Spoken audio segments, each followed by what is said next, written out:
Del Monte, Bulacan. Her extensive career also includes being Master Teacher 1 at San Diego Elementary School and holding various teaching positions from Teacher 1 to Teacher 3 at Lago Elementary School in Quezon City from 1994 to 2007. Throughout her journey, she has been recognized as a school head, trainer, grade level chair, and curriculum writer. She also took active leadership roles in community organizations and served as facilitator, demo teacher, and sports coach, proving her versatility and deep commitment to molding minds and serving the community. Thank you very much, Doc Joe. I guess Dr. Gina is here. Doc Gina, a little message, Doc Gina. That was very, that's a surprise. Thank you very much, everyone, for especially the Arch Day. This organization is truly a remarkable one. Continue to be an inspiration to the educators, to the young persons who are achieving and trying to achieve higher goals in their lives.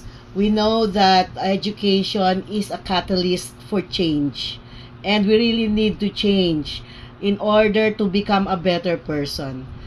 Better persons will become a better community, a better society as we grow together.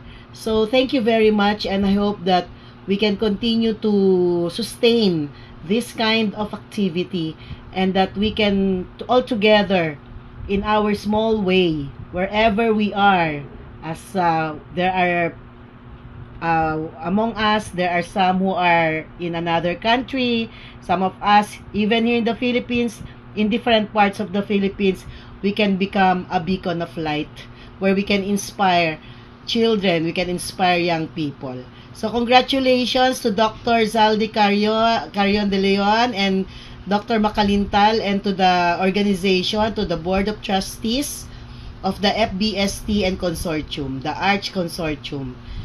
God bless and mabuhay, more power to all of you. Thank you for giving me this recognition. God bless. Thank you very much po, Dr. Gina.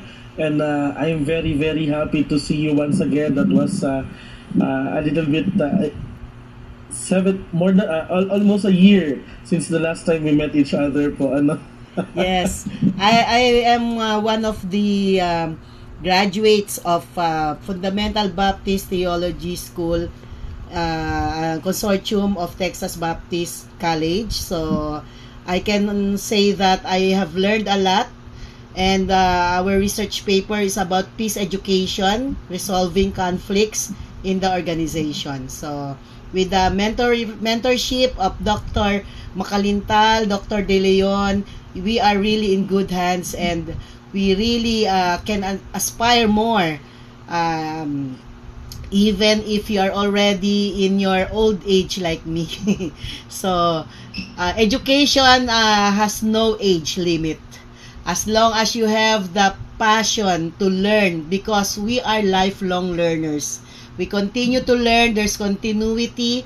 There is continuous improvement for the mankind. Thank you very much.